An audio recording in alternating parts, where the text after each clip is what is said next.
First-time homebuyers may have more help available than you think, but you need to know what actually counts. A lot of first-time buyers think that a first-time buyer only means someone who's never owned a home before. And I mean, kind of makes sense, right? But that's not how it works in Canada. That's not the full story. You may still qualify as a first-time home buyer if you have not lived in a property that you owned or have jointly owned for the previous 4 calendar years. So if you own a rental property, but you've never occupied it, you can still qualify for certain programs that first-time buyers have, like the FHSA. And this really matters because first-time buyers can access some very meaningful savings right now. First, there's the Ontario Land Transfer Tax rebate. Now, this happens when you purchase a home and you get up to $4,000 back on your land transfer tax. Now, usually this is handled by your lawyer on closing, and it can reduce the cash that you need to bring in. Second, there's the first home savings account. And I had a client just open one yesterday, so this is very exciting. So this lets you save towards qualifying for your first home with tax advantages. Third, if you're buying a new home, or like a newly built home or substantially renovated, which is 90%, there's GST, HST savings available to you up to $130,000. Now, conditions apply. But there's been a lot of tax expansion on this, and it's only here for the next year or two from the government, right? It's very important.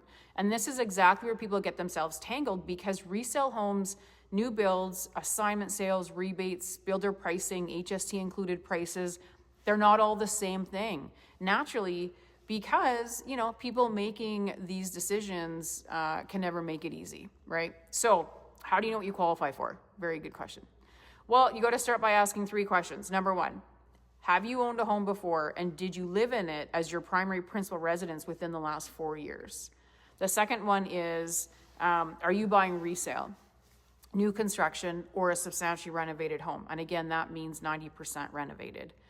Because the savings available change depending on what type of property you're buying. The third one, have you spoken yet to your real estate agent, your mortgage broker, your lawyer, your accountant before you are shopping? Because don't assume all of these are automatic savings, because they're not. That's a huge mistake. People hear first-time rebate and they think, it magically appears and it applies to everything when it doesn't. Some savings are going to apply to that land transfer tax I mentioned. Others come in the form of the savings tax or the savings account, Some apply to only brand new homes. Some also depend on price and ownership history. So there's a lot of things that you need to consider and think through because it's a fun little maze that's been created by adults that have council meetings. The point is, if you are a first-time buyer, do not ask, can I afford the monthly payment? You need to be asking yourself, what programs do I qualify for? How much cash do I actually need on closing? Because it's probably more than you think. Is resale or new construction better for your situation? Are you structuring this purchase properly from the beginning?